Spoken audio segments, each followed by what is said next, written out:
قرآن پاک نے کہا یہودیوں پہ اللہ نے ذلت مسلط کر دی ہے، یہ ذلیل ہے، ان کا کوئی دیش نہیں، یہ جہاں انہوں نے قبضہ کیا وہ نا فلسطین میں، یہ قبضے کی جگہ ہے اور ایک مٹھی بھر ملک ہے، شاید 60-70 لاکھ آبادی ہو اسرائیل کی۔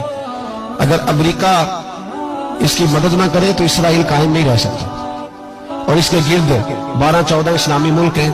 بیت المقدس مسجد اقصی معمولی جگہ نہیں، حضور نے فرمایا 3 سفر کرو تو سمجھنا ہم عبادت کر رہے ہیں۔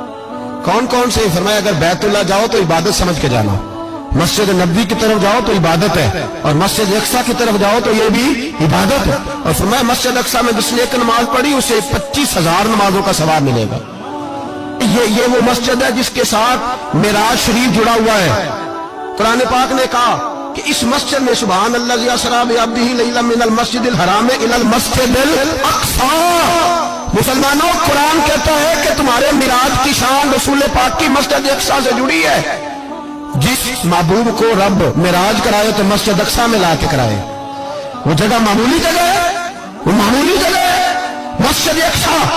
نبی پاک نے وہاں نبیوں کی امامت کرائی، 17 مہینے اس مسجد کی طرف منہ کر کے تیرے اور میرے رسول نے نمازیں پڑھی۔ چھوٹی جگہ ہے، اور پوری دنیا کا مسلمان اسے چاہیے شرم سے گڑ جائے۔ ایک امریکہ کا صدر بول کے کہتا ہے کہ اسرائیل کو اجازت ہے اسے دارالحکومت بنائے، اور مسلمان حکمران بیان دے رہے ہیں ظالموں، لٹیروں، تم اپنی سیاستیں چمکانے کے لیے پہلے ایک دوسرے کو گالیاں دیتے ہو، پھر اکٹھے بیٹھ جاتے ہو نمبرنگ کرنے کے لیے۔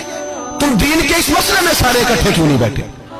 سارے پاکستان کے سیاستدانوں کو، علماء اور مشائخ کو چاہیے تھا ایک پیج پہ اکٹھے ہوتے، اکٹھے بیٹھ کے ایک بیان ہی دے دیتے، ایک بات ہی کر دیتے۔ پھر میرا سلوٹ ہے ترکی کے صدر کو، پھر میرا سلوٹ ہے ترکی کے صدر کو۔ عجیب بات ہے نا کہ اس کے پاس ایٹمی طاقت آپ سے کمزور ہے، آپ کی تگڑی ہے، اس کے پاس جو فوجی طاقتیں ہیں وہ اپنی جگہ پر، آپ کی فوجی طاقتوں کا لوہا مانتی ہے دنیا، لیکن پھر مجھے کہنے دو نا، میدان میں بندہ ایٹمی طاقت سے نہیں لڑتا، ایمان کی قوت سے لڑتا ہے۔ وہ بول اٹھا ہے نا، کیا کر لیا اس نے اپنی پارلیمنٹ سے خطاب کیا ہے۔ اس نے بہت عرصہ پہلے کہا تھا مسجد اقصی میری خواب میں آئی تھی اور رو کے کہتی تھی آئے مجھے کوئی صلاح الدین ایوبی کا ماننے والا، کوئی آئے مجھے بچائے۔ کہتے میری خواب میں آئی تھی اور روتی تھی، کہتی تھی کوئی آئے۔ اور ایک شاعر نے کہا مسجد اقصی نبی پاک کو بھی بلاتی ہے، کہتی ہے ایک بار پھر طیبہ فلسطین میں آ، راستہ دیکھتی ہے پھر مسجد اقصی تیرا، ایک بار پھر سے طیبہ سے فلسطین میں آ، راستہ دیکھتی ہے پھر مسجد اقصی تیرا۔